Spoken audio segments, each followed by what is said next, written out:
तो यूरोप कहां पर है, एशिया कहां पर है, ऑस्ट्रेलिया कहां पर है, अफ्रीका कहां पर है, अमेरिका कहां पर है। तो अन्य देशों, मतलब अन्य जो महाद्वीप हैं उनके नाम तो नहीं लिए गए ना, लिए गए यूरोपीय कंपनियों का, यानी कि और जो कंपनियां हैं वो भारत नहीं है, बल्कि यूरोप की कंपनियां भारत है। ठीक है, वर्ल्ड मैप लिए बच्चे, बहुत अच्छा, वेरी गुड। समझिएगा, मैप समझ लेंगे, आपको लिखने में बहुत आसानी हो, एक बार अंडरस्टैंडिंग के लिए। तो अगर हम मैप पर आते हैं और फिर उस समय पर आएंगे 1400 से 1500 के बीच जो भी कंपनियां आई हैं, सबसे पहली कंपनी जो आई है वो पुर्तगाल आई है 1498, और 1498 में से लेकर अगर हम 1668 तक देखें तो यूरोप के कई देश भारत में आए। तो प्रश्न होगा कि कौन कौन से देश आए, जो प्रश्न होगा, और फिर दूसरा प्रश्न होगा क्यों। जब कभी भी कोई पढ़ाई आप पढ़िए तो उसमें क्यों जरूर आना चाहिए, क्यों ऐसा हुआ, कोई तो कारण होगा। अगर विकास हुआ तो क्यों हुआ, पतन हुआ तो क्यों हुआ, मतलब क्यों जरूर आना चाहिए। अगर आप ये नहीं पूछते क्यों ऐसा हुआ तो इसका मतलब सिर्फ आप याद कर ले रहे हैं और आपको फिर आप भूल जाएंगे, आपको समझ में कुछ नहीं आए। इसलिए हर जगह होना चाहिए क्यों, ऐसा क्यों हुआ। ठीक है, तो अब हम सबसे पहले हम वर्ल्ड मैप पे जाएं। तो आपको एक हम सिंबॉलिक बता रहे हैं, सिंबॉलिक मैप। आप लोग अगर आपके पास एटलस हो तो देखिए, लेकिन सिंबॉलिक समझिए कि आपका जो है, देखा जाए तो ये इधर जो एक पोर्शन है ये एशिया है। एशिया के जस्ट बगल में देखा जाए तो ये यूरोप है। इधर है ये भूमध्य सागर है, जिसको बोलते हैं मेडिटेरियन सी। क्या बोलते हैं? भूमध्य सागर, मेडिटेरियन सी, या लिख देते हैं भूमध्य सागर। फिर नीचे जो है, जो महाद्वीप है इसको बोलते हैं अफ्रीका।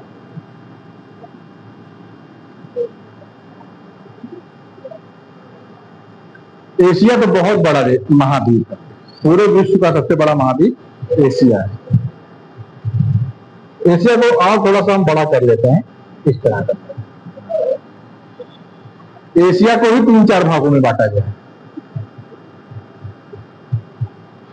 इसमें भी हम पश्चिम एशिया पढ़ते हैं, मध्य एशिया पढ़ते हैं, साउथ ईस्ट एशिया पढ़ते हैं और एशिया पढ़ते हैं। मतलब एशिया महाद्वीप को 4 भागों में बांटा गया है पढ़ने के लिए। एक महाद्वीप है लेकिन इसको हम कई टुकड़ों में बांट के पढ़ते हैं। जैसे इस समय आपसे पूछिए ईरान कहां पर, तो आप कहोगे वेस्ट एशिया, पश्चिमी एशिया। इसमें इराक और अमेरिका का युद्ध चल रहा है ना, पश्चिम एशिया में। अब सेंट्रल एशिया के कौन से देश हैं? पूरे तुर्की कहां पर है, तो कहेंगे सेंट्रल एशिया में। फिर पूछे रूस कहां पर, बोलोगे नॉर्थ एशिया में, उत्तरी एशिया में। अंडरस्टैंड? ऐसे दक्षिणी पूर्वी एशिया है, तो दक्षिणी पूर्वी एशिया के हम एक देश का नाम बता दें, इंडोनेशिया का नाम, सुमात्रा, जावा, ये सब साउथ ईस्ट एशियन कंट्रीज हैं। अंडरस्टैंड? और आपका भारत भी साउथ में आता है, इसीलिए भारत को साउथ ईस्ट का नेता कहा जाता है, कि भारत साउथ ईस्ट देशों का नेता है। ये जो करता है इसी की नकल की पीछे करते हैं छोटे छोटे देश। हाँ, साउथ ईस्ट कंट्रीज जो है। अब साउथ ईस्ट, अब इसे मैंने इतना नाम बताया, अब आप नोट कर लीजिए कॉपी में कि हमको इतना पढ़ना है, या फिर इसके बारे में हम बता भी देंगे कि वेस्ट एशिया में कौन से देश आते हैं, सेंट्रल एशिया में। मतलब एशिया को देखिए कितने भागों में बांटा गया है। तब आप अध्ययन करेंगे तो आपको मजा आए, यहाँ समझ में आ रहा है। ठीक, एशिया हो गया। अब फिर हमको ऑस्ट्रेलिया से मतलब नहीं है, कोई कनेक्शन है नहीं, या नीचे सबसे ऑस्ट्रेलिया महाद्वीप है, सबसे नीचे एक महाद्वीप है अंटार्कटिका। और ठीक है, तो जिस समय की हम बात कर रहे हैं, इस समय 1498 की बात कर रहे हैं। इस समय जो लोग थे वो लोग यही जानते थे कि कितने दुनिया है, इससे बड़ा दुनिया नहीं है, इससे बड़ा दुनिया बस इतने जानते थे। लेकिन इसके अलावा भी दुनिया थी। एक था उत्तरी अमेरिका और एक था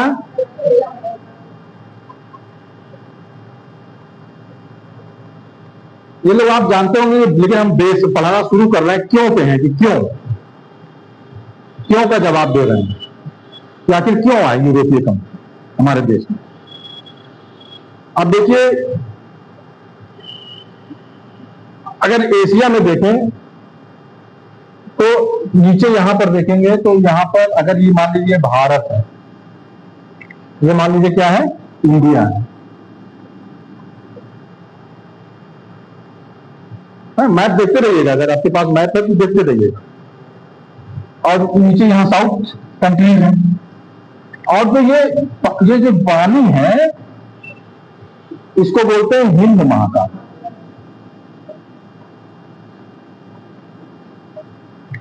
और जो ये पोर्शन है इसको बोलते हैं अरब। और जो ये पोर्शन है इसको बोलते हैं बंगाल की।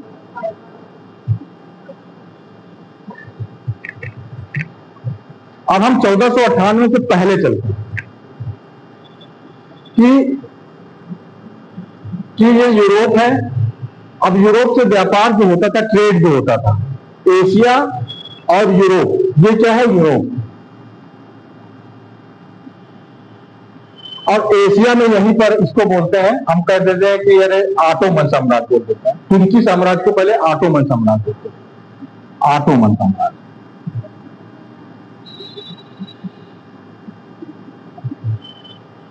ऑटोमन साम्राज्य कहिए, तुर्की साम्राज्य कहिए, ये एक बात है। और ये बहुत बड़ा साम्राज्य था।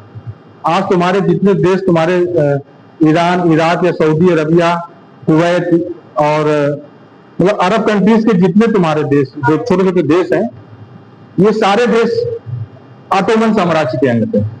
जब ऑटोमन साम्राज्य वीक हुआ तो ये सारे देश आजाद हो गए, नए नए देश बने। ठीक है, इतना ध्यान रखिएगा कि पहले बहुत बड़ा ऑटोमन साम्राज्य था और जब वो कमजोर हुआ तो बहुत बाद में, लेकिन जिस समय हम पढ़ रहे हैं इस समय ये बड़ा साम्राज्य, शक्तिशाली साम्राज्य, ये हमको ध्यान। इस समय 1500 में, इस समय ये शक्तिशाली साम्राज्य, ऑटोमन साम्राज्य। तो यूरोप से जो ट्रेड होता था, एक तो ये था फारस की खाड़ी, फारस की, और एक रेड सी था। अब यहां पे स्पेस हो रहा है, इधर से जाएगा, ऐसे दुआ रहेगा अगर आप पढ़ेंगे तो। एक और था रेड सी, ये ऊपर जाएगा, ये इसको कैसे मिलाएंगे, इधर कहीं मिलाएंगे, इधर फारस की खाड़ी आएगा, ये रेड सी आएगा, लाल सागर। और यहां पर क्या आएगा,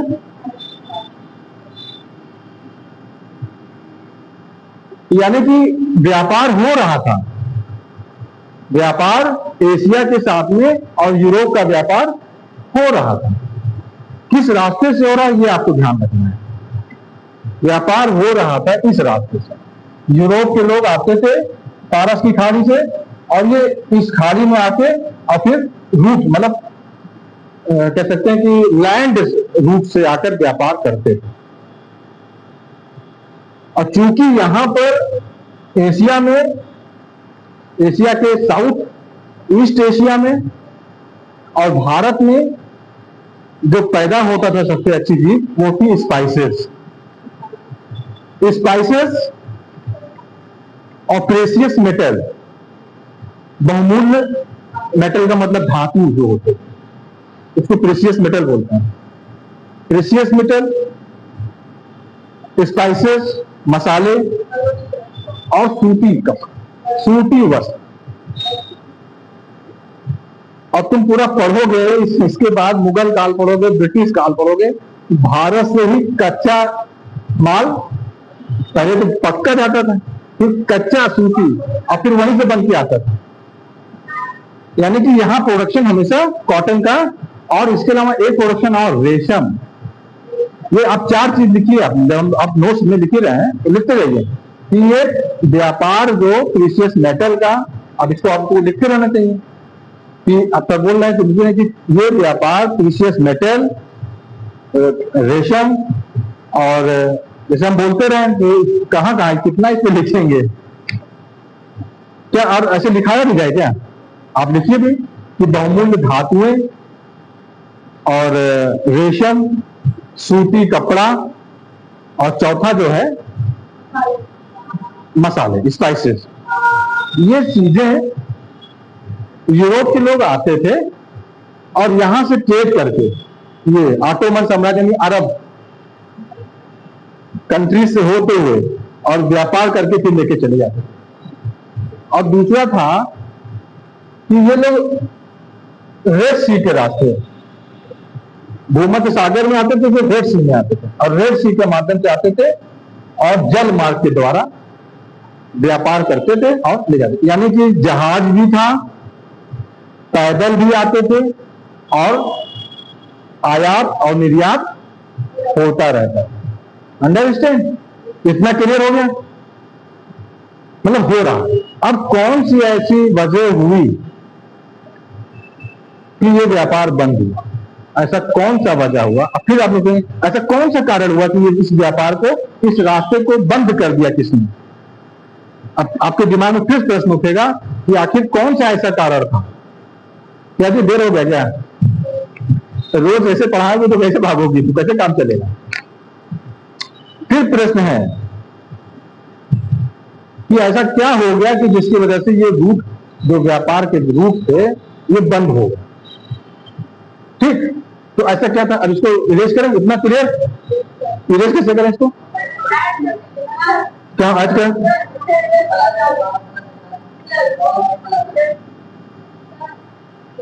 हाँ,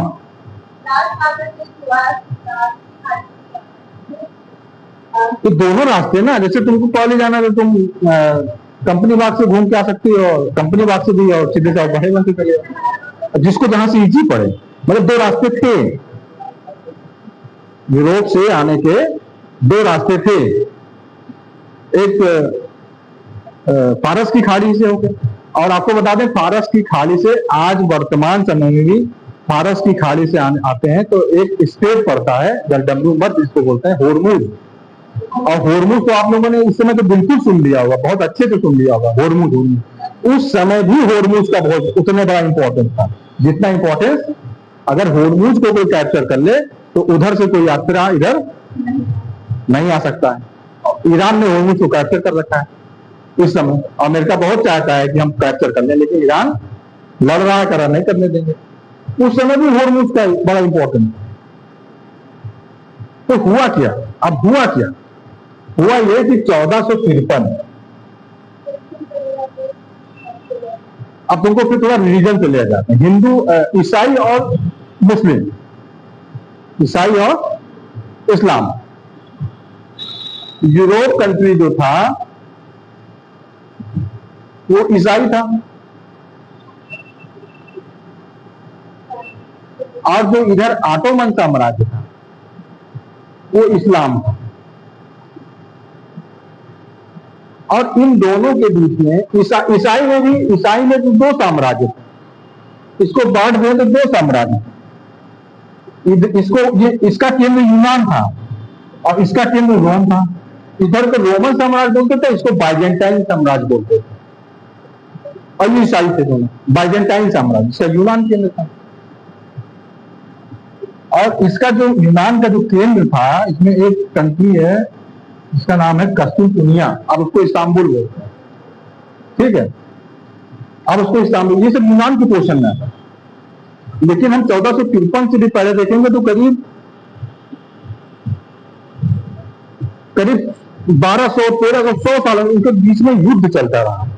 उसको क्रूसेड बोलते हैं, धर्म युद्ध बोलते हैं, धर्म युद्ध, धर्म युद्ध। और ये शक्तिशाली हुए, ये शक्तिशाली हुए इस्लाम, और इन्होंने इनको हरा के कब्जा कर लिया। जो रास्ता था जिससे आते थे ये लोग, कस्तुनतुनिया, अब उसको इस्तांबुल बोलते हैं, इस्तांबुल, अब उसको इस्तांबुल बोलते हैं, पहले कस्तुनतुनिया बोलते थे, कस्तुनतुनिया। 1453 में, तो पढ़ते हैं कि 1453 में तुर्कों का कस्तुनतुनिया पर अधिकार। तो अधिकार का मतलब क्या होती है? अब हम तुमको इधर से नहीं आने देंगे, यूरोप से तुमको एशिया व्यापार करने नहीं आने देंगे।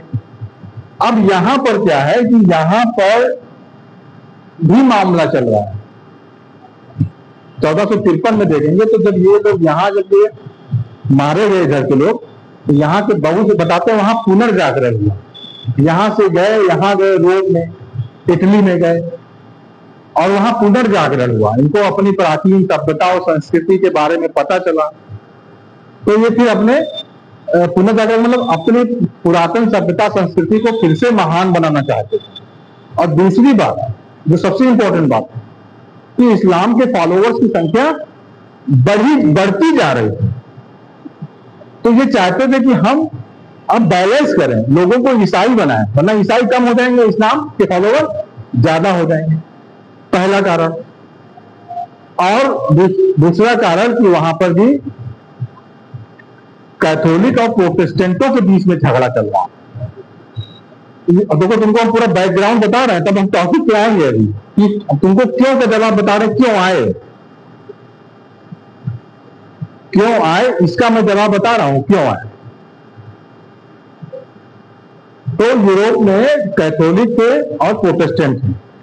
बस 4 लाइन में बता दूंगा कि क्या मामला था, समझिएगा। और रिकॉर्डिंग ये सुन भी सकते हैं बाद में, जब आप देख के सुन भी सकते क्या बताया सर। तो कैथोलिक और प्रोटेस्टेंट के बीच में विवाद ये था कि जो कैथोलिक पादरी थे वो धर्म के नाम पर बहुत ज्यादा लोगों को लूट रहे थे।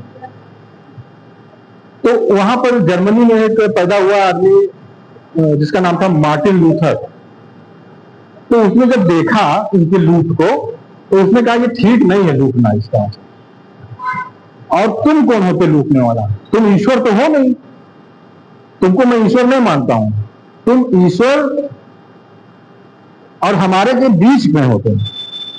तो तुमको हम, अब वो ये साबित करते थे कि हम ईश्वर हो गए, हम चाहेंगे तो किसी को स्वर्ग भेज देंगे, चाहेंगे तो किसी को नरक भेज देंगे।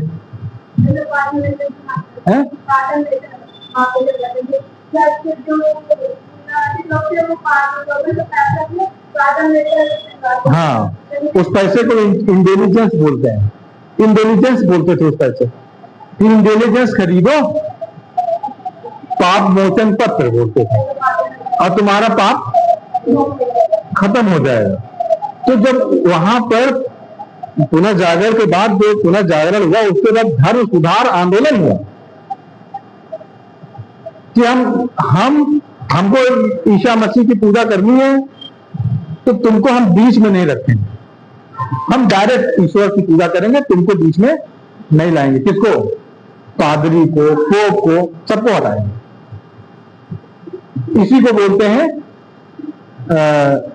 जो प्रोटेस्टेंट और कैथोलिक के बीच में जो झगड़ा था, इसी को बोलते हैं धर्म सुधार आंदोलन। तो वहां पर धर्म सुधार आंदोलन हुआ, तो प्रोटेस्टेंट बड़े हावी हुए और ये कैथोलिक बेचारे, तो कैथोलिकों को फिर अपना जो कमियां थी उनके धर्म में, बाद में वहां पर जेसुइट संघ की स्थापना की। इग्नेशियस लायला था, एक पादरी था, और उसने कहा कि हम एक कोर्ट बनाएंगे, और जो भी कैथोलिक धर्म में सुधार करने के लिए जो भी गलत काम करेगा, और तुरंत उसको फांसी पे चढ़ा दें। उसी को बोलते हैं, इग्नेशियस ने जेसुइट संघ की स्थापना की थी, और उसने कोर्ट की कि हम इसको बोलते हैं काउंटर रिफॉर्मेशन। काउंटर रिफॉर्मेशन का मतलब होता है कि हम गलत थे, हमारी गलती की, और तुमने प्रोटेस्ट किया तो तुम प्रोटेस्टेंट हो गए कि हम बीच के लोगों को नहीं मानते हैं, सीधे ईसा मसीह को मानते हैं, पूजा कर लेंगे। हम बीच के लोगों को हटाते हैं, समझिएगा इसको, बीच के लोगों को हटाते हैं। तो प्रोटेस्टेंट के फॉलोवरों की संख्या बढ़ रही थी। कैथोलिक जो लोग थे, जो पोप थे, पादरी थे, बिशप थे, अब इन लोगों में सुधार हुआ, काउंटर रिफॉर्मेशन की, कैसे तो खत्म हो जाएंगे। तो कहा कि जो हमारी कमियां हैं उसको हम दूर करेंगे, इसी को बोलते हैं काउंटर रिफॉर्मेशन। काउंटर री मतलब फिर से सुधार करना, और काउंटर का मतलब है प्रतिक्रिया स्वरूप, तो वो काउंटर रिफॉर्मेशन की। तो वहां से निकलना, अब वहां काउंटर रिफॉर्मेशन चल रहा है, दोनों के बीच में युद्ध चल रहा है कैथोलिक और प्रोटेस्टेंट के बीच में। उधर पराजित हुए हैं इस्लाम धर्म से, तो वहां से एक है कि हमको लोगों को ईसाई बनाना, जो कैथोलिक प्रताड़ित होने के वहां से निकल रहे थे, वहां से निकल रहे थे, लोगों को क्या करना है, ईसाई बनाना है। और दूसरा उसने रास्ता बंद कर दिया, तो जो वहां जो आवश्यक वस्तुएं थी, उन वस्तुओं को उनको नीड थी। तो अब हम भारत पहुंचे कैसे एशिया, अब हम भारत कभी तो लाएंगे। और इसके अलावा जब वहां सुधार हो रहे थे तो वहां पर एग्रीकल्चर का बड़ा रिफॉर्म हो गया था, एग्रीकल्चर का रिफॉर्म हो गया था। तो जब ज्यादा खाएंगे तो ज्यादा तंदुरुस्त होंगे। तो बताते हैं जानवर दूध भी बहुत देने लगे थे, हट्टे कट्टे हो गए थे। तो अब जानवर जब तक दूध देता तब तक उसकी वैल्यू है, दूध खत्म फिर उसको खा लेते हैं मार के। जब तक जानवर दूध देता है तब तक उसकी वैल्यू है, और दूध देना बंद किया तो उसको मार के। तो वो जो मांस था, मांस के लिए स्पाइसेस की बहुत सख्त आवश्यकता थी, वरना वो मांस को अगर प्रिजर्व करना तो नमक लगा के मसाला लगा के रख देते हैं, खराब नहीं होता है, और उस मांस को हम खा सकते हैं। तो आप बताएंगे कि भारत या एशिया में आने के उनके कारण क्या क्या बताएंगे। एक तो आप बताएंगे कि लोगों वो इसलिए निकले थे क्योंकि उनको बैलेंस करना था, धर्म परिवर्तन कराना था लोगों को, पहला कारण। दूसरा कारण कि वहां पर स्पाइसेस की या एशिया के मार्केट में जो प्रोडक्शन था उसकी वहां पे भारी डिमांड थी। तो अब उनको भारत पहुंचना और रास्ता बंद है, तो भारत पहुंचने के लिए उनको क्या चाहिए, एक नया रास्ता चाहिए। क्योंकि इधर जो दो रास्ते जो मैंने भी बताए कि दोनों रास्ते पे किसका अधिकार हो गया था, ऑटोमन एम्पायर का। तो ऑटोमन एम्पायर के लोग यूरोप के लोगों को इस रास्ते से नहीं आने देना, मतलब नहीं चाहते थे कि उधर जाए, रोक दिया था उन्होंने, उनको लूट लेते थे। तो अब भारत कैसे पहुंचे या एशिया कैसे पहुंचे ऐसे सरकमस्टेंसेस में, अब क्यों, तो आप बताएं। अब आप देखिएगा कि ये दो कारण थे जिसकी वजह से वहां से पुर्तगाली लोग या यूरोप के लोग निकले। ठीक है, पुनर्जागरण हुआ तो वहां कुतुबनुमा का भी उधर आविष्कार होता है, हालांकि चाइना में हो, लेकिन लोग सीखे चाइना के लोगों से कुतुबनुमा का प्रयोग करना सीखा यूरोप के लोगों ने। और तो अब कुतुबनुमा हो गया तो यात्रा करना आसान हो गया। तो अब वहां से निकले कैसे भारत आने के लिए, ठीक है, तो वहां से कैसे निकले। तो अब हम हैं इस समय यूरोप में, इधर है अफ्रीका और यहां पर है इंडिया। तो उस समय दो देश थे जो वहां से निकल के और खोजना चाह रहे थे कि भारत कैसे पहुंचा जाए, भारत कैसे पहुंचा जाए, भारत कैसे पहुंचा जाए, या आपको तो एशिया में कैसे पहुंचा जाए, एशिया में कैसे पहुंचा जाए। क्योंकि ये रास्ता तो बंद ही हो गया है, इधर से जो रास्ते हैं, इधर से जो रास्ते हैं, ये रास्ता बंद हो गया। समझ में आ रहा ना, कहीं डाउट होगा बच्चे तुरंत पूछो कि मुझे डाउट थोड़ा समझाइए, समझ में नहीं आ रहा है। क्योंकि डाउट लेके मत जाओ, यहां से डाउट क्लियर करके लेके जाओ। तो अब ये तो पता हो कि रास्ता बंद हो गया। तो यहां पर यूरोप में जो ये है, ये कौन सा सागर है, अटलांटिक सागर है, पता होना चाहिए। ये पता है, ये हिंद महासागर है और ये अटलांटिक महासागर।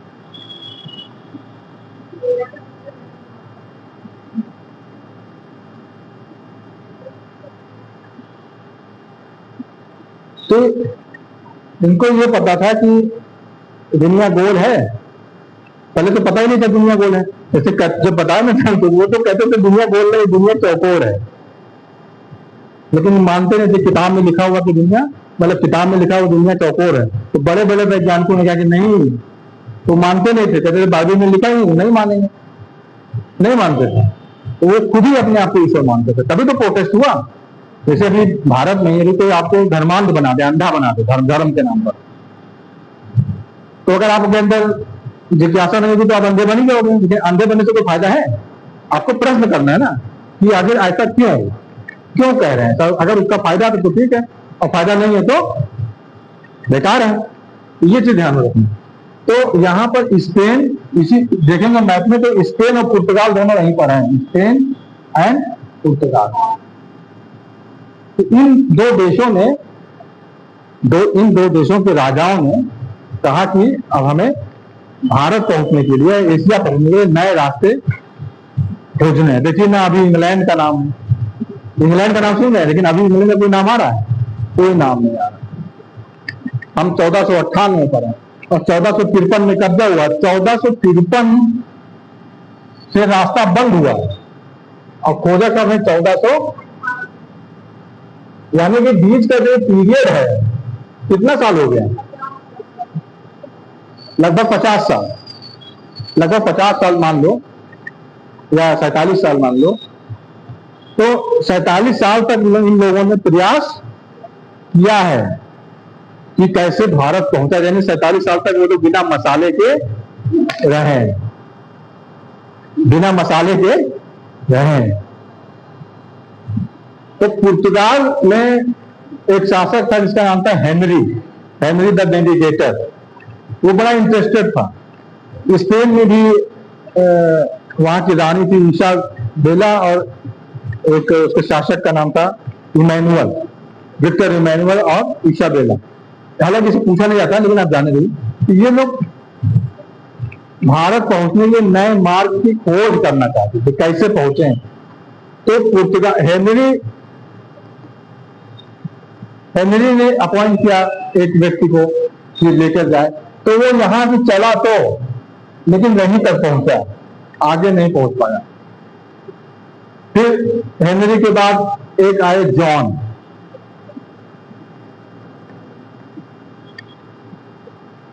तो जॉन जो वहां का टीम था, उसने भेजा एक व्यक्ति को जिसका नाम था बार्थेलोमू डियाज। पुर्तगाली था, बार्थेलोमू डियाज। अभी मैं लिखवा भी दूंगा इसको। तो बार्थेलोमू डियाज वहां से चलता चलता चलता चलता यहां तक पहुंचा, और इसको बहुत बड़ा यहां पर तूफान आया। हाँ, तो ये यहीं से इसको वापस होना पड़ा। तो यहां से इसको वापस होना पड़ा, लेकिन इसको लिखा storm of good hope, storm of good hope. मेरा बच्चा अभी क्लास 5th में पढ़ता है, आईसीएसई बोर्ड में। उसको 5th के क्लास में इसको पढ़ाया जाता है। तो कीजिए आप, अब वो बच्चे जब 5th में पढ़ रहे हैं, बीएम पढ़ेंगे तो क्या चले जाएंगे। और ये सवाल विशेष में दिया था कि उसका नाम क्या रखा था बार्थेलोमू डियाज ने, जो पहला खोजा था उसने। तो उसका नाम रखा था स्टॉर्म ऑफ गुड होप, क्योंकि तूफान आया था। लेकिन जब वापस ही मतलब वो गया, तो इसका नाम क्यों ने, जॉन ने इसका नाम चेंज कर दिया कि storm of hope, cape of good hope करते इसका नाम। इसलिए आज भी इसका नाम क्या है? Cape of good hope. लेकिन अब आपसे कहीं, आपका जिसे एग्जाम में टेस्ट लेता है ना कि आईक्यू क्या है, पढ़ा कि नहीं पढ़ा बच्चा ने, तो पूछ लेगा, तो नहीं पता है, लिखा केप ऑफ गुड होप तो याद है, स्टॉर्म ऑफ गुड होप नहीं याद है, तो आप गलत टिक लगा दो। तो इसलिए ये पढ़ना जरूरी है। तो स्टॉर्म ऑफ गुड होप लगा, पर से टिक करेंगे, सही हो जाएगा। तो जॉन ने चेंज की, लेकिन जब ये वापस गया, नहीं आगे पता कर पाया। तो उसके बाद एक शासक फिर हुआ मैनुअल फर्स्ट। इसके समय में वास्को डी गामा। तो वास्को डी गामा को, जैसे ये लोग चलते थे तो पूरा सब नक्शा बनाते थे, उसमें रूट लिखते थे, क्या क्या मिला, मानचित्र और पूरा डिटेल लिखते थे। तो वो पेपर सारे उसको मिले, तो पेपर लेकर आया। तो अब वो यहां से फिर आगे आया और यहीं रुक गया। तो बताते फिर तूफान आया, और उस तूफान की वजह से यहां पहुंच गया।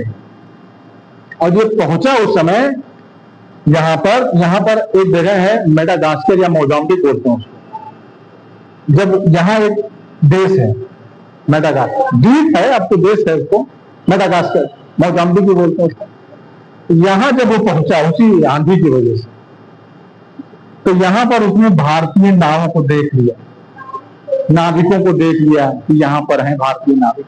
अब भारत कहाँ था? यहां था। ये भारत यहां से व्यापार कर रहा था। तो जब यहां पहुंचा ये वास्को डी गामा मोजाम्बिक में, कुछ ध्यान रखिएगा, मोजाम्बिक पहुंचा, और जब यहां मिला तो बताते हैं वहां पे एक भारतीय व्यापारी मिला उसको, जिसका नाम था अब्दुल मजीद। तो अब्दुल मजीद आगे आगे चला, पीछे पीछे वास्को डी गामा पहुंचे, और पहुंचते पहुंचते कालीकट पहुंच गए केरल में। और इस तरह से भारत पहुंचने के लिए लोग कहते हैं भारत की खोज हुई। ना ना ना ना, भारत पहुंचने के लिए नए रास्ते की खोज हुई। भारत तो था ही, और व्यापार भी हो रहा था, और आज से नहीं हो रहा था, बहुत पहले से हो रहा था, लेकिन रास्ता बंद हो गया तो नए रास्ते की खोज। अब समझ में आया? लोग बोलते हैं भारत की खोज कब हुई? ना ना ना, भारत नहीं, भारत की तो भारत था ही। भारत की खोज नहीं, बल्कि भारत पहुंचने के नए रास्ते की खोज हुई वास्को डी गामा के द्वारा 1498 में। क्लियर? अब आप इतना जो लेक्चर मेरा आपने सुना, तो इस लेक्चर में आपने क्या सीखा कि क्या कारण थे जिसके वजह से यूरोप के लोग निकले, और इसी भारत की खोज करने के चक्कर में जो स्पेन का जो नाविक था जिसका नाम था क्रिस्टोफर कोलंबस, तो वो 1492 में अमेरिका की खोज कर लिया। लेकिन वो ये नहीं जानता था कि अमेरिका, उसको वो भारत ही जानता था कि ये भारत है, क्योंकि वहां पर भी काले थे। जो अमेरिका के मूल निवासी हैं वो कौन से लोग हैं? ब्लैक, उनको रेड इंडियंस कहते, ब्लैक। हम लोग थोड़ा सा कलर, असली जो मूल निवासी हैं वो काले हैं। अभी भी अमेरिका में तुमको काले हीरो हीरोइन मिलते हैं ना, वो लोग वहां के मूल निवासी हैं। और जो गोरे लोग हैं वो यूरोप से गए हैं और वहां कब्जा करके वहां के मालिक बने हुए हैं। और जो वहां के काले लोग हैं वो वहां के असली मालिक थे, लेकिन उन पर कब्जा, उनको हरा के उनको उस पर कब्जा कर दिया उन्होंने। जैसे भारत के भी वो गोरे लोग आके इसको कब्जा कर दिया, और यहाँ के जो काले लोग हैं आज भी गरीब हैं और नौकरी ऐसे जिंदगी जी रहे हैं, लेकिन जो बाहर से आए हराए वो गुलाम बना लिया, अपना नौका बना लिया, शासन कर रहे हैं। तो अमेरिका में डोनाल्ड ट्रंप कहाँ का है? अगर पूछा जाए डोनाल्ड ट्रंप तो ब्रिटिश ना, अरे यहाँ का नागरिक यूरोप का, कब्जा किया ना। लेकिन वहां रहते एक पीढ़ी, 2 पीढ़ी, 3 पीढ़ी, 4 पीढ़ी, तो वहां के मूल निवासी हो गए। इतना समझ में आया बच्चे? Any doubt? क्रिकेट बाउंस मारेगा, और कहीं बाउंस मारे मतलब लेक्चर बाउंस मारता है, नहीं समझ में आया तो तुरंत टोकिए कि मुझे ये चीज समझ में, टोकिए जरूर, क्योंकि बहुत सी चीजें मैं बता देता हूँ, मैं बोल ही तो रहा हूँ, दिमाग में है, कुछ चीज आती है निकल जाती है, तो आप मुझे इंटरप्ट कर सकते हैं। तो इतना समझना है क्यों आए। तो आप लिखेंगे, पूरा इतिहास लिखेंगे, अगर लिखना शुरू करें तो ये कारण था जिसकी वजह से ये लोग यहाँ पर व्यापार करने आए। अब क्या हुआ?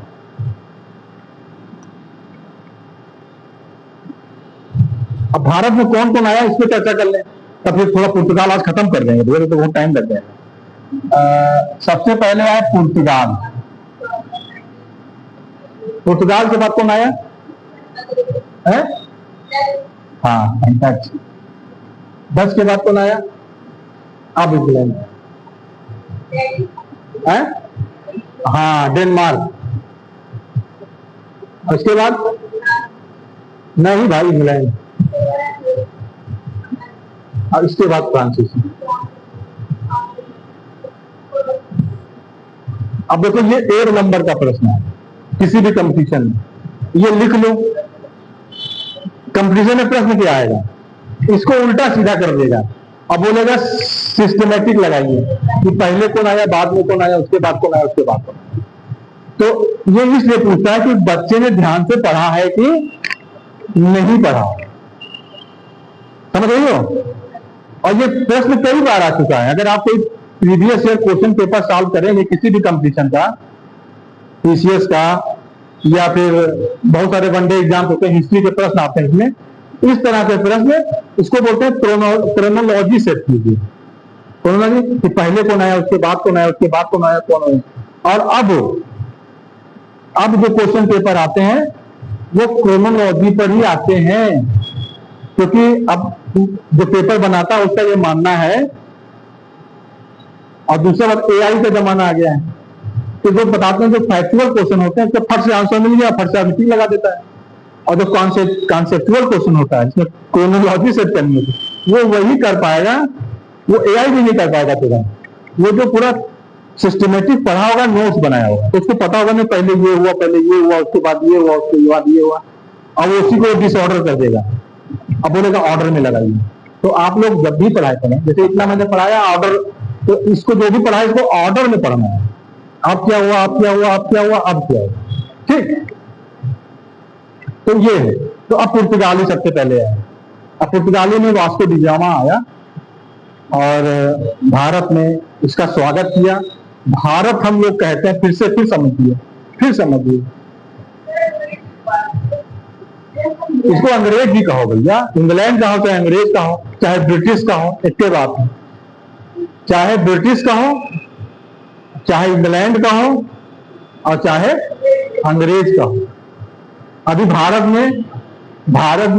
की स्थिति है कि किसी रूसी आदमी को भी देख लेंगे तो कहेंगे अंग्रेज जात, इसको रशियन नहीं कहेंगे, क्योंकि वो हम जानते ही नहीं।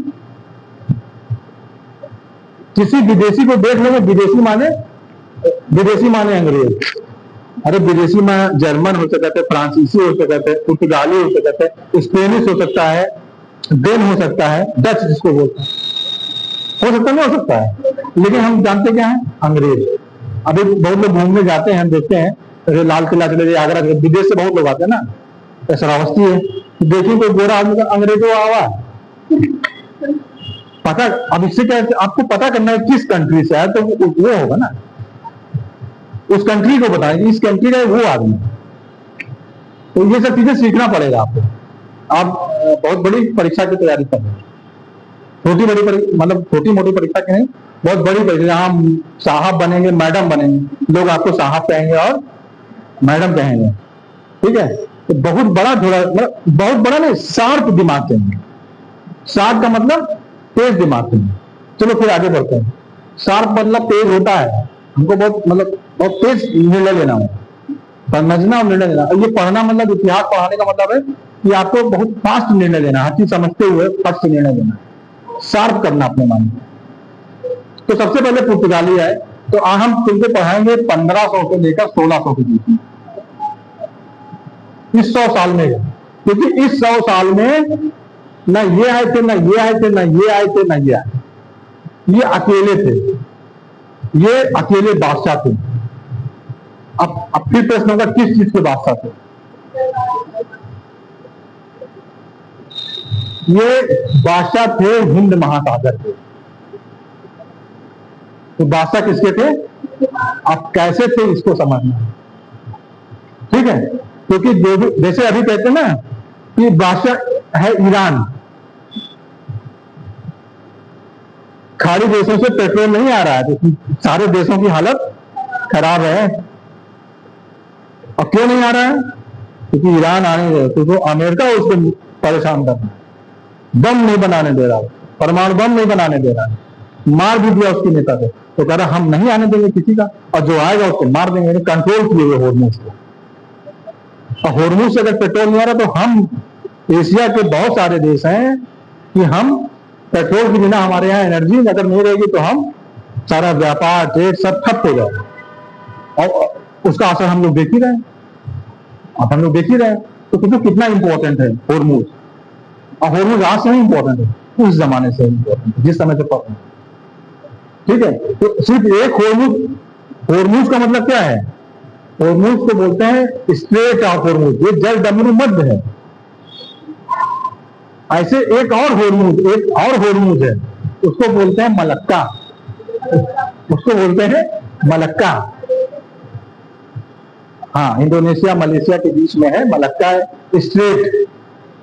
अब तुमको मैं समझा दे रहा हूँ, बहुत अच्छे से समझा रहा हूँ, कुछ समझिए। मैथ अभी कहीं मैथ यहाँ लगा होता तो और मजा आ जाता, अब मुझे बनाना पड़ो। अब हम कंप्यूटर नहीं पढ़े हैं चलो ठीक है, लेकिन मेरे बच्चों को ध्यान से समझ लो, इसे एक बार याद कर लो ना, जैसे समझ लेना तो फिर कभी याद नहीं करना पड़ेगा, और लिख जरूर लो। अब जैसे मेरी बड़ी बुरी आदत है कि मैं लिखवा नहीं पाता, लेकिन मैं लिखवाऊंगा, कुछ ना मैं लिखता हूँ, लिखिए। जैसे जमोरिन है, अब Zamorin Zamorin Zamorin is the title, not the name. Zamorin जो है वो टाइटल है। अब जमोरिन का नाम क्या था मैंने लिखा है, आपको बता दूं, नोट कर लीजिए।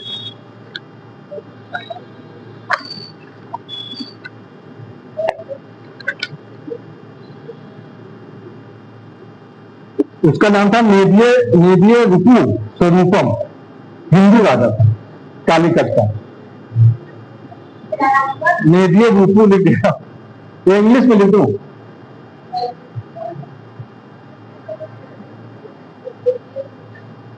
NEDI क्या है? नेदिये, NEDI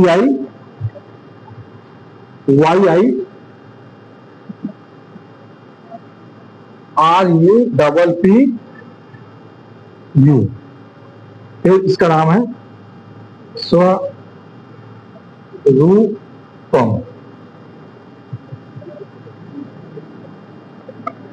इसको हिंदी में आप लिख लीजिएगा, नेदिये रूपू स्वरूपम, नेदिये रूपू स्वरूपम, ये इसका नाम था। ये कहीं नहीं मिल रहा, बड़ी मुश्किल से मिला, हम भी जमोरी नहीं जानते थे लेकिन जब आप बहुत पढ़ते रहे तो मिल जाता कहीं ना कहीं, तो मुझे मिला ये नाम।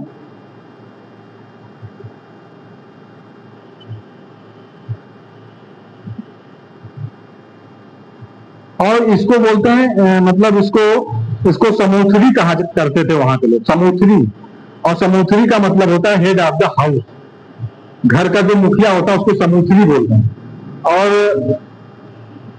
और इसी शब्द से, समूथरी से ही जब लोग समूथरी प्रोनाउंसिएशन किया तो जमोरिन बना, यानी कि वहां के राजा का तो नाम ये था, लेकिन लोग उसको क्या कहते थे? समूथरी भी नहीं कहते, समूथरी नहीं कह पाते थे तो जमोरिन कहते थे, तो सब लोग जमोरिन कहते थे। तो जब जमोरिन के पास वो पहुंचा, अब हम उस सर्कमस्टेंसेस पे जाते हैं कि 1498 में चल रहा है और भारत इतना बड़ा है, भारत के हम दक्षिणी पोर्शन में चलते हैं यहां, ठीक?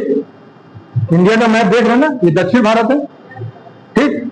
और हम अफ्रीका महाद्वीप ये है, हम इधर ऊपर से आए हैं, यहां गए, यहां से हम ये, अंडरस्टैंड?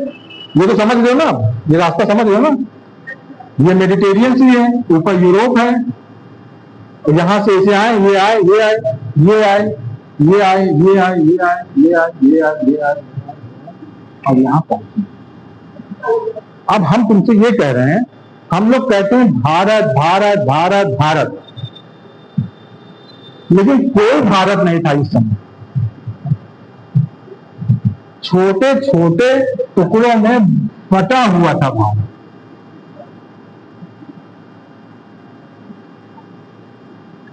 मतलब मेरा कहने का मतलब है कोई सेंट्रल पावर भारत में नहीं था, ये नोट करिएगा। भौगोलिक सीमा तो थी, लेकिन अंदर कोई एक सेंट्रल पावर, ये नोट रखिएगा, और छोटे छोटे भागों में बटा हुआ था भारत,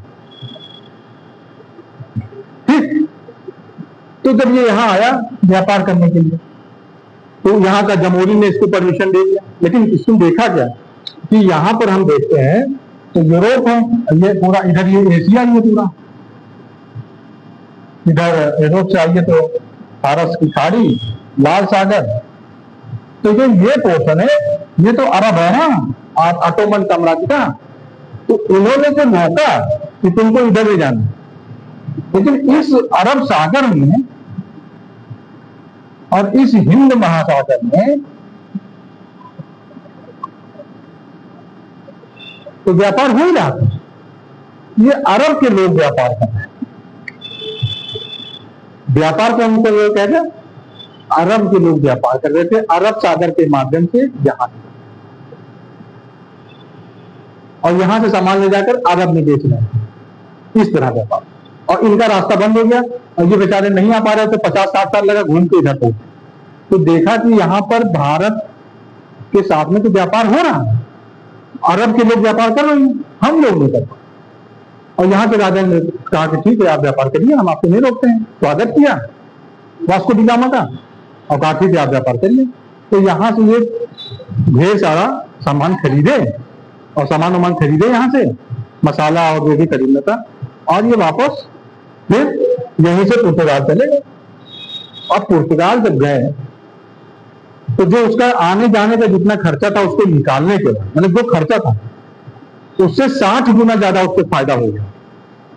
कहने दे बाबू 1 रुपया लगाया और 60 रुपया मिल गया तो बहुत बड़ी बात है। यानी कि 100 रुपया लगाओ और 600 कमाओ, 600 कमाए 6000 कमाओ, तो बहुत बड़ी बात है, 60 गुना हो गया। तो व्यापार करना है। तो 1498 में आया तो और फिर चला गया, और फिर वहां से 1502 में किया। अब आने के बाद यानी कि आया और व्यापार किया, वहां फायदा हुआ और वहां पूरे यूरोप में हल्ला मचा कि वहां से सामान लेके आए, इतना रुपया कमाए हैं। तो पुर्तगाल का जो किंग था उसका नाम मैनुअल, तो उसने कहा कि हम उसको अब अस्थायी व्यापार करें, परमानेंटली व्यापार करें। रास्ता मिल गया है तो अब वहां से अब परमानेंटली व्यापार करेंगे, इसका क्रम न पढ़ेंगे हम लोग।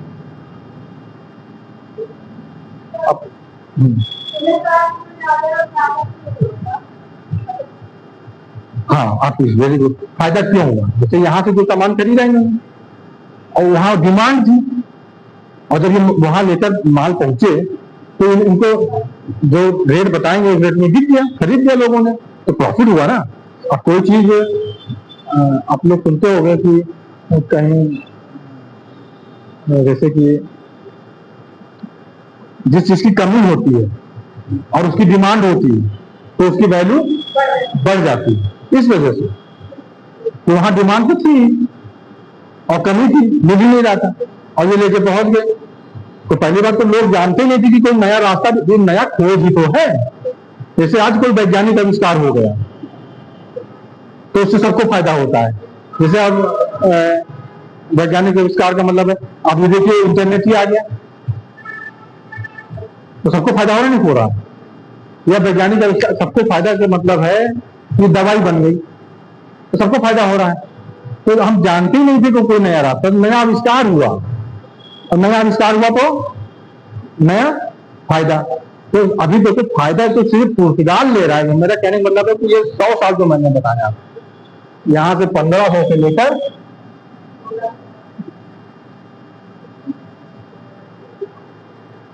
1600 फायदा कौन ले रहा है? ये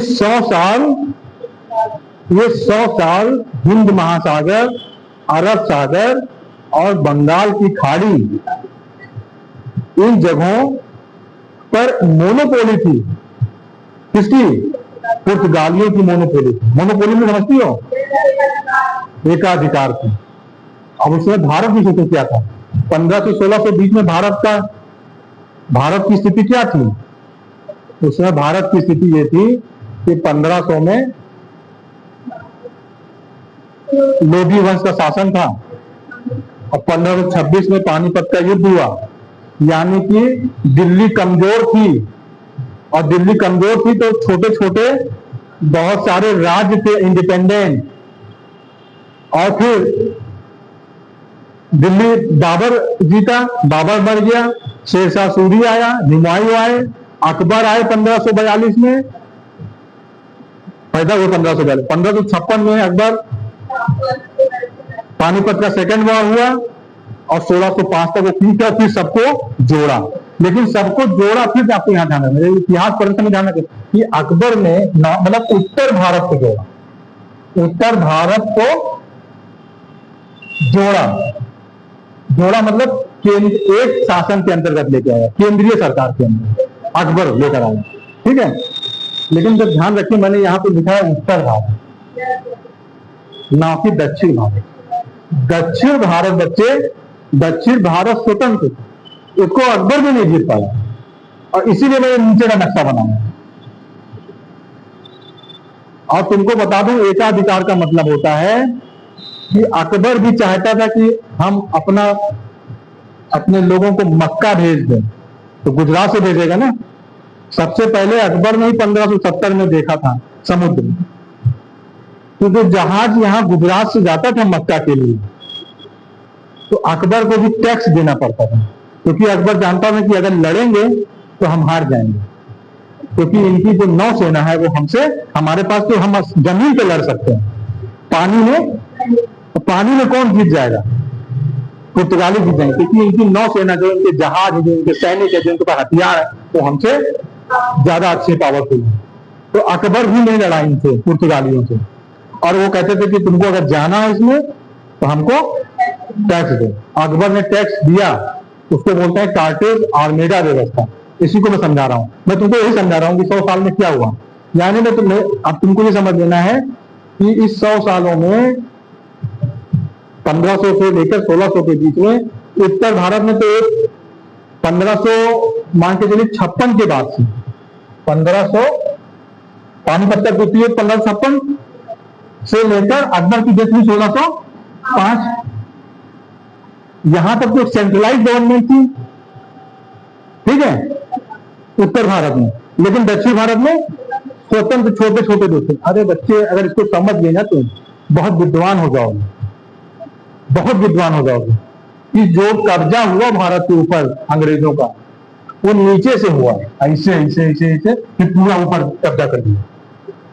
और ये मैं समझा दूंगा तुमको, तुम्हारे नसों में भर दूंगा, बस थोड़ा तुम इन्वॉल्व होगा कि मुझे सीखना है, मुझे तो बहुत कॉन्सेप्ट क्लियर हो जाएगा।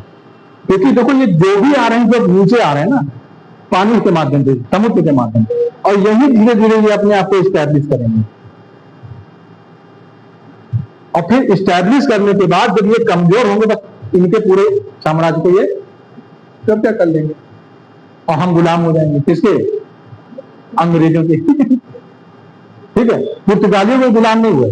अब देखिए, अब हमको यहाँ पे तुमसे पूछा जाएगा कि आखिर 100 साल पुर्तगालियों ने कैसे समुद्र पर कब्जा करके रखा।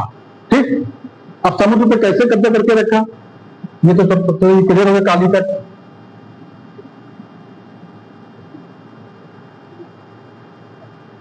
तो ये भारत में आएंगे, व्यापार करने समुद्र में आएंगे, तो इनका सबसे बड़ा दुश्मन अभी कौन है? अरब व्यापारी।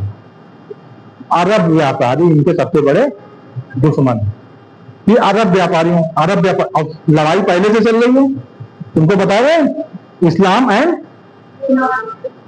एंड क्रिश्चियनिटी, ईसाइयों के बीच में झगड़ा चल रहा है।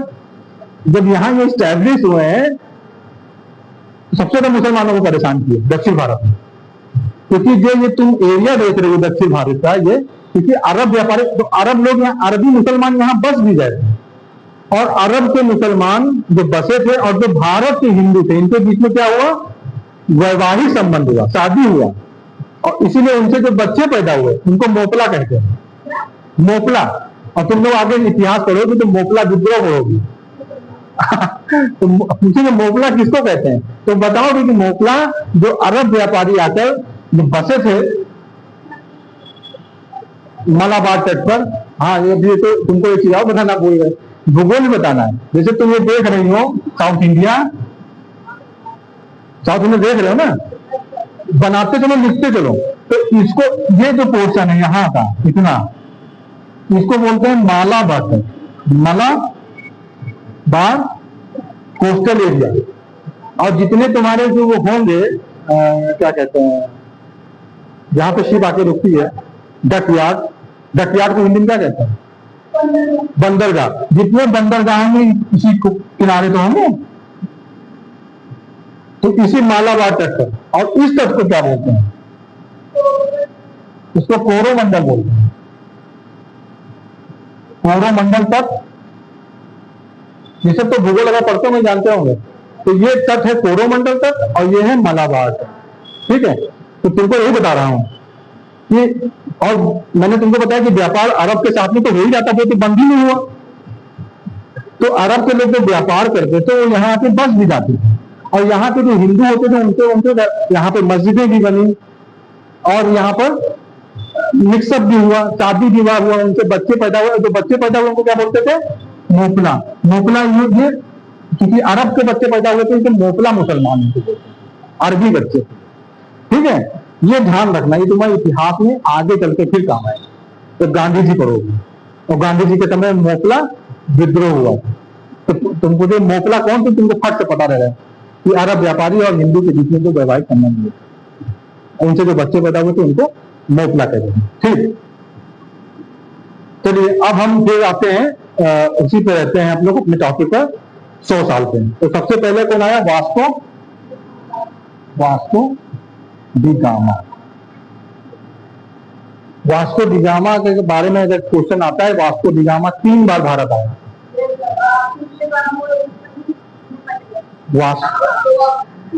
कहां पे? ना कोचीन, केरला में, कोचीन में। हाँ, तो ये सब तुम नोट करो। सब ये तो जैसे कि दिमाग में तुम्हारे जब क्रोनोलॉजी सेट हो जाएगी तो कभी सवाल गलत नहीं होगा, कंफ्यूजन में गलत होता है। हम पढ़े बहुत रहते हैं लेकिन हम भूल जाते हैं कि सही कौन सा होगा।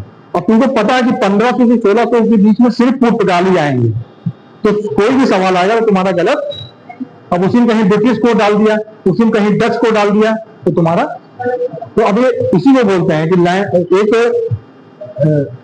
दिमाग में माइंड मेकअप करना पड़ता है कि 15 से 16 का मतलब सिर्फ पुर्तगाल, इसमें किसी का एंट्री।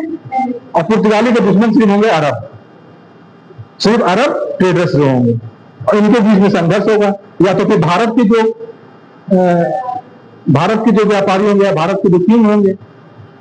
भारत में तो कोई अभी जो पढ़ रहे हैं नॉर्थ इंडिया में, नॉर्थ इंडिया तो लैंड लॉक है, तो जो समुद्र से जो राज्य जुड़े हुए हैं, जैसे बंगाल समुद्र से जुड़ा हुआ है, गुजरात समुद्र से जुड़ा हुआ है, तो यहाँ के जो किंग होंगे इनको प्रॉब्लम होगी ना, तो ये लड़ेंगे ये, और उनको उनसे भी लड़ना है, हुमायूं से भी लड़ना है, उनको बाबर से भी लड़ना है। वो कहते हैं हम पहले से ना, वो तो बाबर को विदेशी कहते हैं ना, हुमायूं को विदेशी, जो पहले के मुसलमान है यहाँ, वो तो कहते हैं हम यहाँ के ना, बाबर बाहर से आए हैं। जो तुर्क आए वो तो कहते हैं हम पहले आए ना, तो हम यहाँ के मुसलमान हैं। बाबर आ रहा, तो उनको बाबर से भी लड़ना है। मैं लोधी, इब्राहिम लोधी मुसलमान था, बाबर भी मुसलमान था, तो इब्राहिम लोधी तो कह रहा था कि हम भारत के हैं, तुम विदेशी है, और वो आके मार दिया ना इनको। और शेरशाह सूरी कह रहा था कि हम यहाँ के अफगान हैं, तो वो हुमायूं को मार रहा था, हुमायूं भगाया यहाँ से। दोनों मुसलमान थे ना। इतिहास को समझिए, इतिहास को। तो वो तो अंदर भी लड़ रहे हैं, और बाहर भी लड़ना है पुर्तगालियों से। और जब हम कमजोर होते हैं, लड़ने लगते हैं, तो हम तीसरे की क्या लेते हैं? सहायता लेते हैं। तो इसीलिए कहते हैं जब आपस में हम लड़ते हैं तो तीसरा शक्तिशाली हो जाता है। आप समझ में आ गया? तो पुर्तगाली क्यों सक्सेस हो रहे हैं? क्योंकि अंदर भी हम लड़ रहे हैं, और अंदर जीतने के लिए हम पुर्तगालियों से हेल्प ले रहे हैं। और पुर्तगालियों को जैसे लगा कि ये कमजोर होगा, उसको तुरंत मार भी दे रहे हैं, कब्जा कर ले रहे हैं। और इसी को आपको समझना है। 100 साल मैं समझा दूंगा, इतना अच्छा समझा दूंगा कि बहुत किताब पढ़ोगे, कनेक्ट करते करते थक जाओगे। मैं तो कर चुका हूं ना, सारे किताब को पढ़ कर कनेक्ट कर लिया हूं, और तुमको तुम्हारे दिमाग में डाल रहा हूं चला जाए। तो तुम अगर सीखने की ललक रखोगे तो मैं डाल दूंगा तुम्हारे दिमाग में। लेकिन अब तुमको सीखना है, तुमको सीखना होगा ना। तुम बहुत पढ़ोगे, बहुत किताब पढ़ोगे, तुम कनेक्ट ही नहीं कर पाओगे। अब तुम कनेक्ट कर लिए तो तुम अगली पीढ़ी को कनेक्ट कराओगे। गलत, कोचीन में हुई थी, आज भी उसकी वहीं पर कब्र है, केरल में। और फिर 1524 में उसकी डेथ हुई, और 1539 में उसकी बॉडी को यहां से निकाल कर पुर्तगाल ले गया है, उसका बेटा ले गया। और यहाँ उसका जो बॉडी निकाल के ले गए कब्र से, आज भी स्टोन लगा हुआ है। आप केरल जाएंगे तो वास्को डी गामा का वहां पे। और उसकी मौत हुई थी मलेरिया से 1524 में, और 1539 में उसकी यहाँ से बॉडी चली गई। आज भी उसकी कब्र है यहाँ। तो वास्को डी गामा आपसे पूछा जाएगा तो आप बताएंगे 3 बार मारा गया, 1498 में, फिर 1500 में, और फिर 1524 में। उसकी डेथ भी इंडियन होगी 24 दिसंबर 1524, और फिर उसकी बॉडी को 1539 में उसको यहाँ से पुर्तगाल ले जाएगा, वहां दफना दिया। ठीक है। ओह, पानी सही है, इसका पानी साफ है। ये अमित से कहते कि तो पानी दे देना। इतना समझ में आ गया कि मैं बहुत तेज चल रहा हूँ। बताओ भैया, बताओ तुम, क्योंकि तुम्हारा संतुष्ट होना बहुत जरूरी है। आपका संतुष्ट होना, जैसे तुम पढ़ने समय दे रहे हो ना, 1 घंटा 1.5 घंटा जो भी समय दे रहे हो। अरे मैं तो 1.5 घंटा पढ़ाऊंगा। तो मेरा ये कहने का मतलब है कि तुम्हारा संतुष्ट होना बहुत जरूरी है, तुम्हारा अटैच होना हमसे बहुत जरूरी है, तब तो समझ में आएगा। वो बीए वाला क्लास नहीं है, वो कंपटीशन करने जाना तुमको, और एक एक चीज समझना है कि आपको तो दिमाग में फिट करना है और सिस्टमेटिक पढ़ के फिट कर लेना है, तो जिससे कि नोट्स हम लिखवाते कभी नहीं, तो अब लिखवाएंगे तो 1.5 घंटा तो बीत जाएगा, पता नहीं चलेगा। मैं अभी लिख दे रहा हूँ, जैसे इतना बताया, अब इसको सिस्टमेटिक लिख दे रहा हूँ, आप भी लिखते चलिए कि बोलूं।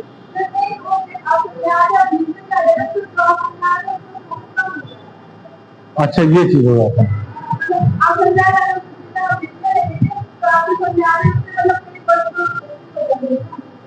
तो क्या किया जाए बताओ, तुम लोग बताओ। है पीडीएफ दे दिया करें, पीडीएफ हमको बनाना पड़ेगा ना, हमको लिखना पड़ेगा, मेरी राइटिंग अच्छी नहीं है। तो ठीक है, हम पीडीएफ बनाने का प्रयास करते हैं, ठीक है। लेकिन तुमको भी वादा करना पड़ेगा कि मैं इतना मेहनत कर रहा हूं, तुम भी मेहनत।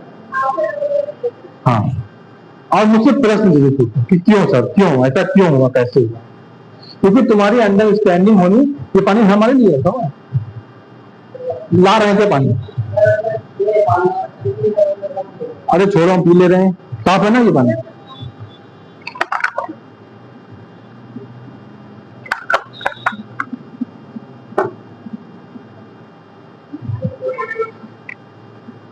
चलो अब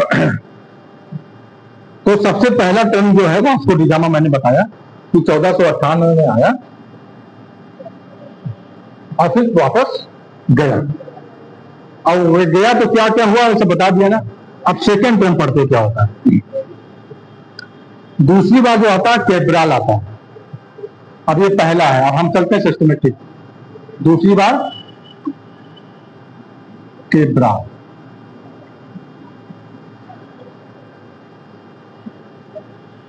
ये 1500 ईस्वी में आता है।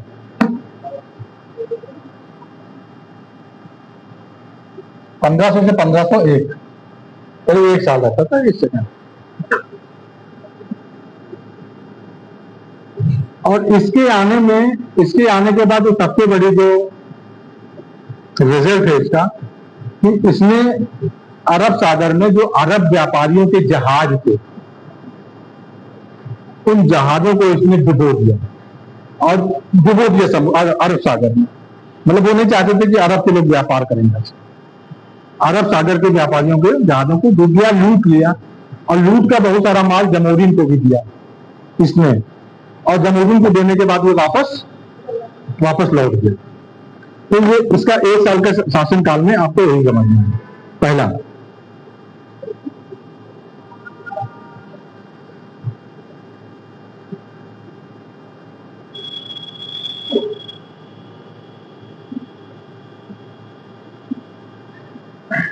पंद्रह सौ 2 में फिर से वास्को डी गामा भारत आया।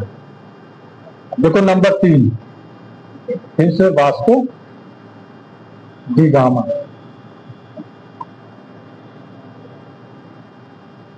देखिए लेट तो हो ही जा रहा है, तब से मैं बाद में पढ़ा रहा हूँ 4:30 बजे से, तो बहुत कम बच्चे बचेंगे। भाई लड़कियां हैं, कहीं उनको जाना आना रहता है, लेकिन दृढ़ इच्छा करना पड़ेगा, पढ़ना है तो मेहनत करना पड़ेगा, बैठना। बहुत मजबूरियां होती हैं, बच्चों की देर हो रहा है, घर पे बता के। हाँ तो वही, मतलब अपने घर वालों से बताएं कि वो हेल्प करें ना, कम से कम वो रुक सकें। तो चाहे 1 बच्चा पढ़ेगा और चाहे 4 बच्चे पढ़ेंगे, उसमें कोई दिक्कत, मतलब हमको तो कोई दिक्कत नहीं है, नुकसान तो तुम्हारा होता होगा ना। कोशिश करो कि पूरा टाइम पढ़ लिया जाए। कई बच्चे देखे, 2-3 बच्चे देर की वजह से निकल गए। नहीं तो हम हमारे लिए सारे वो लोग तो पढ़ा ही रहे हैं क्लास। हाँ तो हम 4 बजे से पढ़ा देंगे, कोई दिक्कत नहीं है। जैसे 4:30 है तो 4 पीडी आ जाएंगे। अरे लाया हाँ मतलब अगर वो तुम्हारा कहने मतलब अगर 1 बजे शुरू कर देंगे तो ठीक रहेगा ना, तो उनसे बात कर लो, शुरू कर देंगे तो आधा घंटा और हो जाए।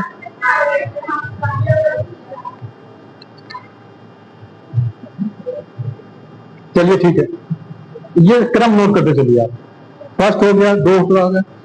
केबराल के समय में क्या हुआ मैंने बताया ना, एक्सप्लेन किया ना। एक जो मुख्य घटना घटी, अरब व्यापारियों के जहाजों को इसने डुबो दिया और उसको लूटा जो माल वो जमहूरियों को दिया और वापस कुछ सामान लेकर चला गया। 1502 में फिर से आया यहाँ पर वास्को डी गामा। अब यहाँ इंपॉर्टेंट है कि 1503 में कोचीन में पहली फैक्ट्री और उसकी किलेबंदी की गई। अब आपसे पूछेगा कि पुर्तगालियों में पहली फैक्ट्री कहां पर स्थापित की थी, तो कोचीन में 1503 में वास्को डी गामा के ही समय में। और यहाँ पर एक चीज भी है, फैक्ट्री के साथ में किलेबंदी। किलेबंदी का मतलब होता है फोर्टिफिकेशन का मतलब है कि आप जो सामान रखेंगे उसका हथियारों से उसकी सुरक्षा करेंगे कि अगर कोई अटैक करे तो हम अपने सामान की जो हम रखे हुए हैं उसकी हम सुरक्षा कर सकें। तो पहली किलेबंदी भी यहाँ पर भी। और 1505 में कन्नूर में दूसरी फैक्ट्री लगी, तो पहली कोची में लगी और दूसरी कन्नूर में लगी। ये सब केरला में आपको मिलेगा। अभी सब आप नीचे दक्षिण भारत में चलिए केरला में, इस समय केरला बोलते हैं, अब तो केरलम हो गया है।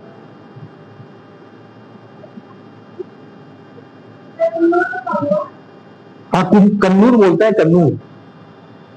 आप कोचीन को कोची बोलते हैं, है? 1505 1505 में कन्नूर। लेकिन आप लिखेंगे कि वास्को डी गामा चला गया था, 1502 में आया था, 1503 में चला गया। यानी कि वास्को डी गामा के समय में कोचीन में पहली फैक्ट्री लगी। ठीक है। अब वास्को डी गामा के बाद जो शासक आया उसका नाम, अरे जो वायसराय आया, अब वायसराय भेजा उन्होंने पुर्तगाल से, उसका नाम था अल्मीडा। अल्मीडा का नाम सुना होगा आप लोगों ने, पहला गवर्नर रही था। जैसे अभी तो नए नए आए थे ना, जैसे अभी 1498 में आए थे, 2 साल बीता 1500 और 1505 तक आए, यानी 7 ही साल तो हुआ है। 7 ही साल में कोई बहुत बड़ा साम्राज्य को खड़ा करने, लेकिन 7 साल में जो उनके अचीवमेंट्स थे उससे प्रोत्साहित होकर अब इन्होंने अपना विचार बदला कि क्यों ना हम अपने एक्सटेंशन करें, अपना विस्तार करें। ठीक है।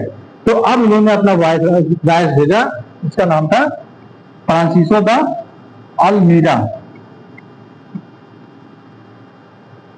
और अल्मीडा जो था वो 1505 से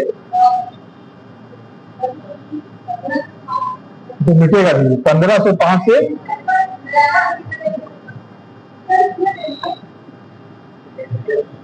ठीक है, हो गया।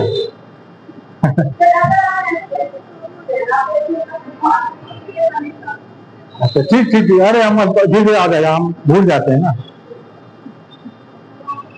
तो देखिए अल्मीडा का नाम आप अभी आपको मैं थोड़ा सा अभी बता दूं, हाँ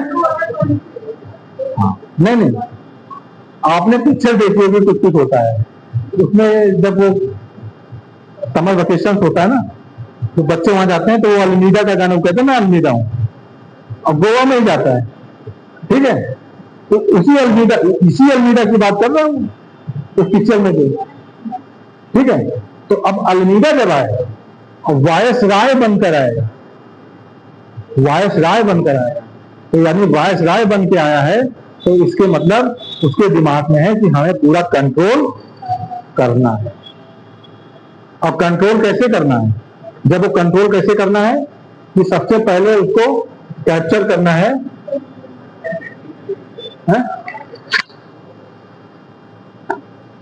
हाँ अब मैं बताता हूँ, उसे सिस्टमेटिक आ जाएगा। जैसे ब्लू वाटर पॉलिसी, आपसे पूछा गया क्वेश्चन कि ब्लू वाटर पॉलिसी क्या है, तो ब्लू वाटर पॉलिसी कहता है जब समुद्र का पानी का रंग कितना होता है, ब्लू होता है। तो कहता है समुद्र पे एकाधिकार होगा, इस समुद्र में कोई भी व्यापार करे तो उसके लिए हमें कार्टेज दे, हमसे परमिट दे। उसको बोलते हैं कार्टेज अल्मीडा। तो कार्टेज का मतलब होता है, लिख लीजिए, कार्टेज का मतलब परमिट होता है। कार्टेज अल्मीडा, अल्मीडा का मतलब होता है सैन्य शक्ति। और जब हमको टैक्स मिलेगा, परमिट, हम जब परमिट देंगे,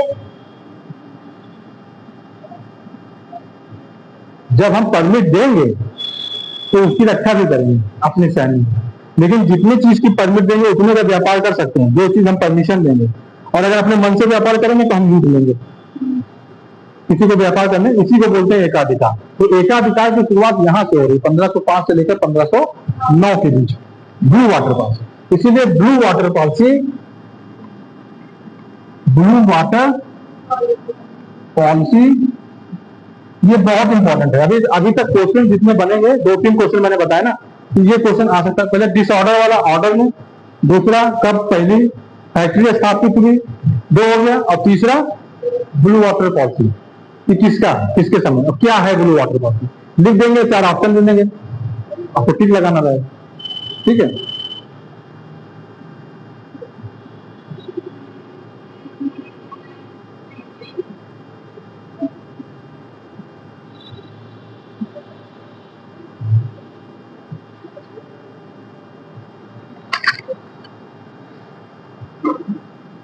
इसको अगर हम बैक करेंगे तो फिर आ जाएगा ना।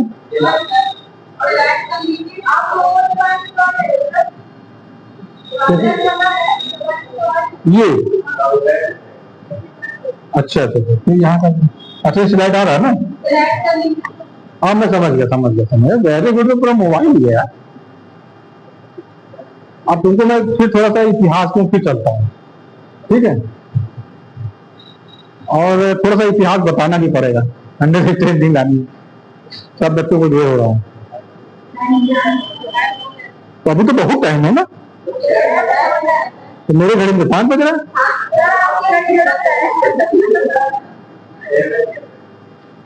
तो क्या करें, थोड़ा देर बताएं, कितना देर, 5-10 मिनट बोलो, कितना देर बताएं, 10 मिनट। हाँ भाई, ये तो दिक्कत है ही है। कल से लेकिन खा के आओ, और क्योंकि मुझे 3 लेक्चर में इसको खत्म करना है। हाँ, यूरोपियन का पूरा, अभी तुमको ये बता देंगे, फिर तुमको 10 बताएंगे, फिर इंग्लैंड, बस इतना इंपॉर्टेंट है। 10 मिनट बहुत छोटा है। अच्छा सुन लो, थोड़ा सा इतिहास सुन लो। तो हम लोग किस सन पर हैं, 1508 से लेकर 1509 के बीच। 1505 से लेकर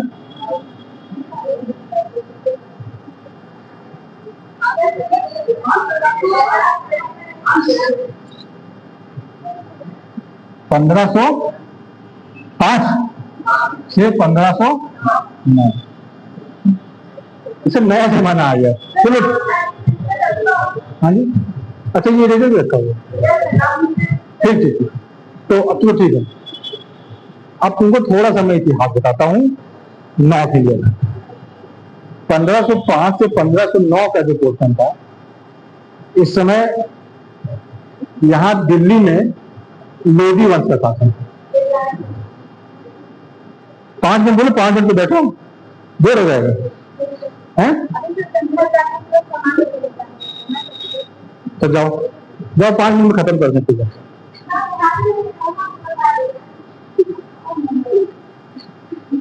चलो ठीक है। नहीं तो देखो, हम तो भी तुमको, अगर हमको सिर्फ दिखाना और बता के खत्म कर दो, कोई दिक्कत नहीं, हम तुमको समझाना चाहे। तो 5 है क्या, तो लोधी वंश का शासन था। और लोधी वंश का शासन था तो मतलब बहुत बड़ा साम्राज्य नहीं था लोधी का, बस छोटा साम्राज्य। ये इंटर कन्फ्लिक्ट में था लोधियों का। लोधी में बैलोर लोधी, फिर सिकंदर लोधी, और फिर इब्राहिम लोधी, ठीक है। 1526 हो जाए इस समय की बात। यहाँ जब ये कमजोर हुए बहलोल लोधी के बाद, तो जो गुजरात था ये स्वतंत्र हो गया। गुजरात जो था ये स्वतंत्र था। और गुजरात के इस समय जो शासक था उसका नाम था महमूद बेगड़ा। महमूद बेगड़ा, महमूद बेगड़ा का नाम सुना होगा तुम लोगों ने अगर इतिहास पढ़ा है? एक गुजरात का शासक था महमूद बेगड़ा, यानी कि ये स्वतंत्र था, इसका दिल्ली के कंट्रोल में नहीं था। और ये तुम्हारा इसी कोस्टल एरिया पे गुजरात आज भी सबसे ज्यादा लोथल है, खम्बात है, कैंडे जिसको बोलते हैं, ये सब बंदरगाह कहाँ पर है? गुजरात में। और गुजरात से सारे व्यापार होते हैं आज भी, तो यहीं से सारे व्यापार होते हैं इसके माध्यम। और इसका व्यापार होता था अरब देशों के साथ। घोड़े तो अरब से तो आते ही थे भाई, इसी वहां से आते थे अरब से, यहाँ से पूरे देश में फैलते थे। ठीक है। और जब अब पुर्तगाली आ चुके हैं और स्टैब्लिश हो रहे हैं, और मैंने बताया स्टैब्लिश कर ही दिया। देखो क्रोनोलॉजी समझिए, क्रोनोलॉजी से बता रहा हूँ कि देखो 1503 में स्थापना हो गई फैक्ट्री की, 1505 में हो गई है। अब वहां से वायसराय बनकर अलमीरा है, यहाँ पर शासक है। नीचे अगर चले आओ तो अगर मैप देखो इंडिया का, तो ये गुजरात है और इन सब एरियो पे कब्जा है इनका, कई बंदरगाहों पर ये व्यापार कर रहे हैं। इधर अरब सागर है और इनका व्यापार हो रहा है। तो जब पुर्तगाली जब बढ़ रहे हैं, अपना विस्तार कर रहे हैं, तो महमूद बेगड़ा चाहता है कि हम पुर्तगालियों को हरा दें और यहाँ से भगाएं, क्योंकि ये अरब व्यापारियों को हरा रहे हैं। तो इसमें अरब व्यापारी यानी कि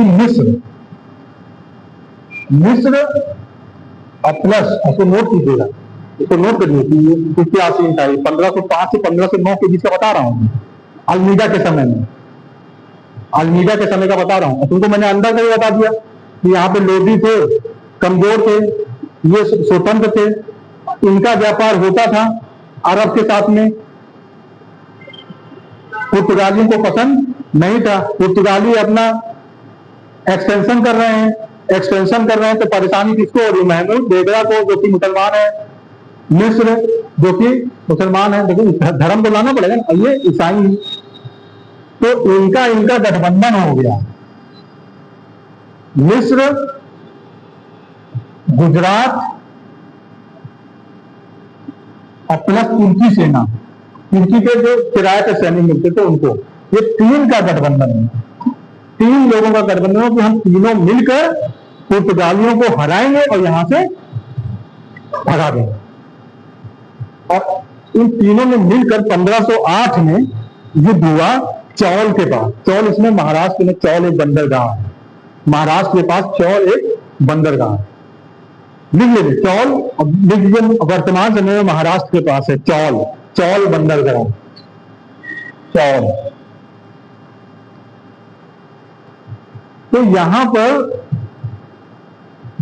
युद्ध हुआ और इस युद्ध में तीनों देशों ने मिलकर पुर्तगालियों को हरा दिया। और इस युद्ध में अलमीडा का जो लड़का था वो मारा गया 1508 में। लेकिन पुर्तगालियों ने इस हार को हार नहीं माना और अगले वर्ष 1509 में फिर से इनके विरुद्ध युद्ध किया और इनको पराजित किया। और जब इनको पराजित किया, मतलब 1508 में पुर्तगाली हार गए इन तीनों के संयुक्त सेना से, और हार भी गए और इनका लड़का भी मारा गया अलमीडा का। लेकिन 1509 में जब द्वितीय चरण का युद्ध हुआ तो उस युद्ध में संयुक्त जो मुस्लिम नौसैनिक थी वो पराजित हुई, और जिसके परिणाम स्वरूप ईसाई नौसैनिक श्रेष्ठता साबित हुई कि जो ईसाई जो नौसैनिक हैं वो श्रेष्ठ हैं, वो शक्तिशाली हैं, ये साबित हुई। तो आपको हम नंबर 4 तक पढ़ाए कि हुआ क्या कि नंबर और कहा सॉरी ये जाएगा 1 2 3 4।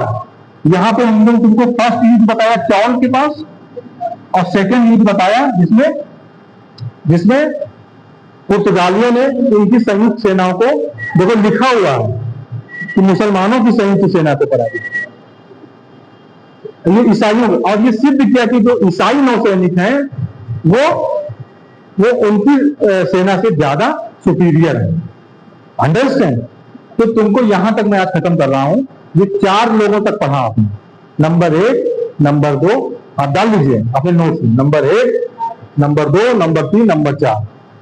ठीक है, तो आप बताएंगे ना कि कितना पुर्तगाली आए हुए हैं और कैसे धीरे धीरे उनका विस्तार हो रहा है। पहला वायसराय कौन था पूछा जाएगा, तो फर्स्ट से बताएंगे अल्मीडा। अल्मीडा के समय में क्या उपलब्धि मिली तो बताओगे कि पहली बार तो हारे और दूसरी बार हराया और ईसाई नौसैनिक शक्ति की स्थापना की कि हम सुपीरियर हैं। ठीक है, अब इसके बाद में कैसे विस्तार करते हैं ये हम कल डिस्कशन करेंगे। अंडरस्टैंड? तो थोड़ा सा हाँ,